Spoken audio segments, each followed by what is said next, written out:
It was the late 70s and I lived in Sioux Falls, South Dakota, where I'd been raised. Our large Victorian house was on a ridge close to downtown, and I had friends a couple blocks down the hill who were renting an apartment. My parents were at our lake house, so I had our family house to myself. Back in those days, we didn't even bother to lock our doors. It was probably around 2 a.m. and I began to walk home. My block was 2 blocks long compared to the blocks around us, so from my friend's house to mine, I had to climb a steep street for a couple blocks, then climb a long staircase, then pass through the back neighbor's yard and across the valley to our driveway into my house. The neighbor told us, through my parents, that he was okay with this arrangement. So I started up the hill, then noticed there was a noise behind me. I was under a streetlight, and under that light stood this strange humanoid figure. If it was human, it was the weirdest person I'd ever seen. It was dwarf-like, with very long arms and huge thighs. I immediately noticed it was very hairy too, especially on the head. But I could only see the black silhouette of it, because it was directly under the streetlight. The second thing I noticed was that it was breathing very hard, very loud. At first, I couldn't believe what I was looking at. I kept walking up the hill, looking back a couple of times. Then this thing started to run up the hill after me. I crossed the next street and started up the neighbor's steep steps and scrambled to their backyard gate.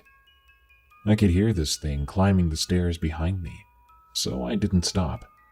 I ran across the valley and up the driveway next to our garage, and this thing was by that time almost to the alley behind me. I ran up the back porch and the back door was locked. I was so terrified I jumped over the railing and ran up the driveway to the front porch, with this panting, stomping thing right behind me. Thank God the front door was unlocked. I threw myself in and slammed it shut, and that thing or person or whatever, it threw itself on the door. But I bolted it, then locked the inner foyer door and leaned against it, completely out of breath. But then it began to pace around my house. My mother had remodeled and put drapes and heavy damask over the windows, but I could hear its heavy breathing as it seemed to try to look into every window. When I first observed it, it seemed short, but I swear I could see its shadows at the windows, which were all 6 feet or more off the ground. Then I was terrified that it would try to get into the basement through the ground-level driveway door, which we rarely used. Cautiously, I went down the steps and was horrified to find that door unlocked. So quickly, I set the bolt and went into our very scary basement, relieved to find all the windows secure there. But I could still hear footprints in the backyard and the driveway. I went into the kitchen to my mother's desk and called my eldest brother, telling him someone was trying to break into our house. He said he'd be right over. Then something began banging on the kitchen windows and kicking on the back door. I was so scared. I ran into the dining room and crawled under the table. Eventually, everything stopped, and after ages, my brother was yelling at the front door with his wife. When my parents returned a couple of days later, they said I was imagining things. But many years later, when I left Houston to visit my family for Christmas, my mother and I were sitting in the kitchen late at night, and there was a noise from the basement door behind me. She asked me if I had ever wondered if the old house was haunted, and I said I thought it just might be. She didn't say anything after that. She was an enigma. Not to mention, there were stories throughout the 70s of weird sightings in and around Sioux Falls.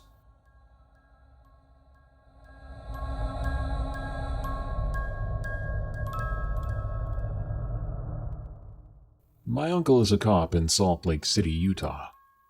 One night on March 12, 2016, he and his partner were sent to respond to a call. The call was made by a husband and wife driving by a forest. They saw 2 hikers dead and partially mutilated. So my uncle and his partner were sent to go check it out. Coincidentally and thankfully, my uncle's partner is of Navajo descent. If he wasn't, I don't know if either of them would be alive today. The 2 of them arrived at the scene. 2 men that appeared to be in their early 20s were, in fact, mutilated. The bodies were about 200 feet apart from each other, so my uncle and his partner decided to split up. While my uncle was examining one of these bodies, he heard a whistle off in the darkness to his right. He shined his flashlight in that direction and called out a warning, telling the suspect to keep their hands up. He then heard a voice in the same direction that sounded like a cop that sometimes worked shifts with him and his partner. The voice said, "Come over here, please." Hesitantly, he begins to move toward it, with his gun drawn slowly. He realized something that hit him like a bullet. That cop didn't work late shifts that day of the week, and if he did, they would have been told. Plus, he shouldn't have been on that scene anyway. He then gets a call on his radio from his partner saying, "We have to go now." He then sees an old man who looked to be in his 60s exiting the forest. He orders the man to stop. The man runs off, but my uncle chases him. According to my uncle, that man ran faster than anyone in their 60s should be able to run. He ran down a steep hill. Once my uncle reached the hill, the man was just gone. Instead, all he found was a coyote running the other way. His partner came over and yelled, "We need to get to the car!" So the 2 of them hightailed it out of there. His partner explained to him that he saw these slashes on one of the victims, and he saw the tracks in the mud, and he knew what it was. He explained to my uncle it was a skinwalker, and what it was capable of doing. That if my uncle had followed the voice all the way, he might have been taken. Then, in the rearview mirror, a wolf was chasing after the car at an incredible speed. My uncle shot at it, but it ran off into the woods after that. My uncle's partner took them to the nearest Navajo reservation where a medicine man blessed the 2 of them. They were given some weird object as protection. When they got back to the station, they explained that the hikers were killed by a pack of wolves. Someone was sent out to recover the bodies, but by the time they got there, the bodies were gone. The medicine man's blessing must have worked, because neither my uncle nor his partner have seen the skinwalker ever since, and hopefully never will.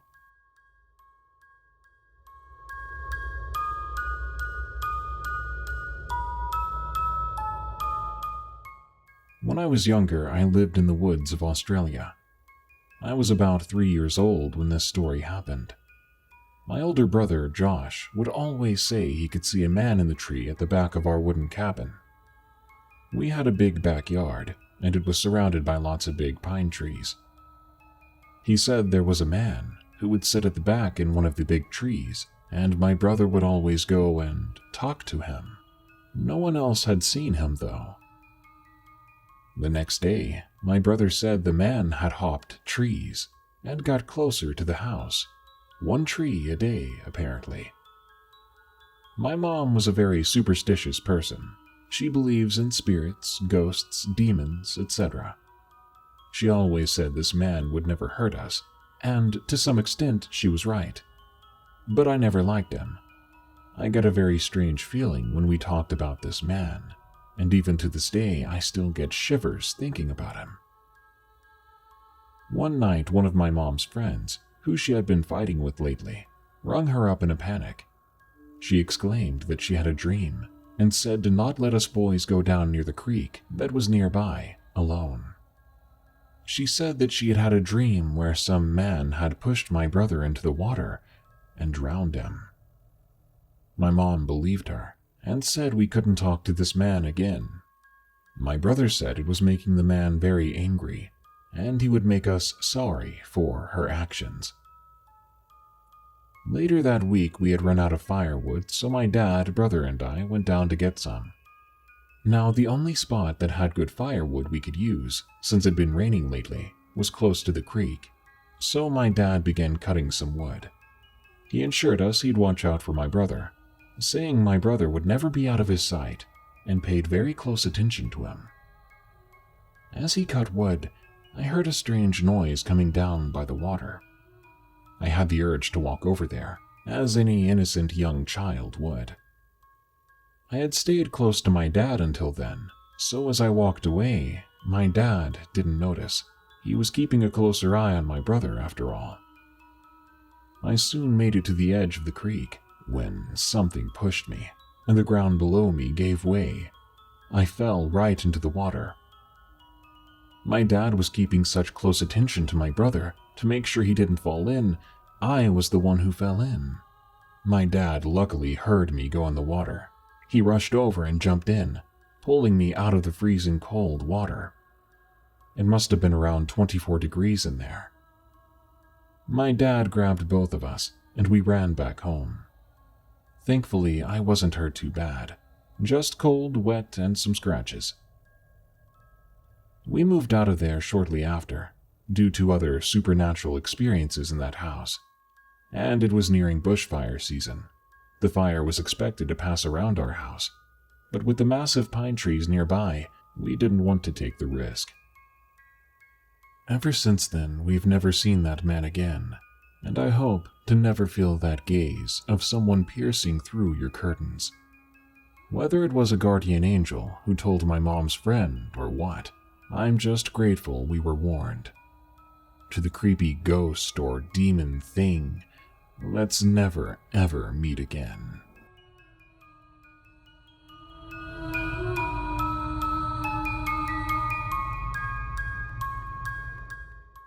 This is my little sister's story. It will be told from her perspective. It began around August 24th, the day before school started. At the time, I hung with this girl who lived next door to me. Let's call her Karen. The two of us hung out all day and most of that night. We went swimming in her pool and went out for dinner. Had a picnic in her backyard. The list goes on. Well, later that night, I kept checking in with my mom and dad so that they knew I was safe and that nothing was wrong. It was around 7:30 p.m. by then when Karen and I decided to eat dinner and watch a movie. We went inside and did just that. After dinner and the movie was over, it was around 9 p.m. Karen and I decided then to go play on her trampoline. At 9:30 p.m., my father comes over to my friend's house, telling me that I need to come home in about 15 minutes. Then my dad walks back over to our house. Now, right behind Karen's and my house, there is this forest. We knew those woods like the backs of our hands. Anyway, with the remainder of our time, we decided to play in that forest. When it was finally time for me to go home, Karen and I decided to cut through the bushes. Suddenly, I heard my father's voice calling my name, telling me to come here. Naturally, I began to head towards the voice, thinking it was my father's. The closer I got to the voice, the more I realized it didn't sound right. Soon enough, I found what was calling me, and it didn't look like my father at all. What I saw looked to be over 15 feet tall, lanky with glowing eyes, skinny as a starved rat. I stood there. I was too afraid to move, and I couldn't look away. It looked right at me, then screamed. It began to walk towards me.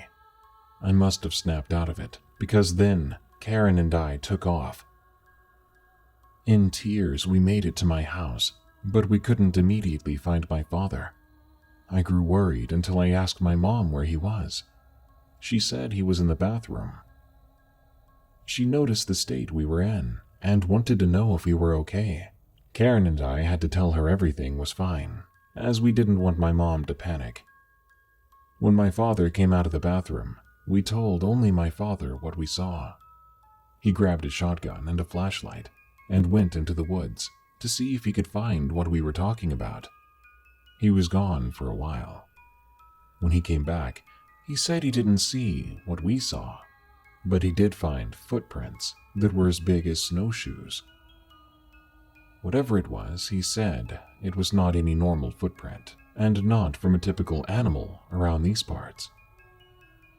I don't know what my friend and I saw that night. I know that I never want to see that thing again. All I can say is be careful at night, because there are things lurking in the dark, and some of them know how to mimic the voices of your loved ones.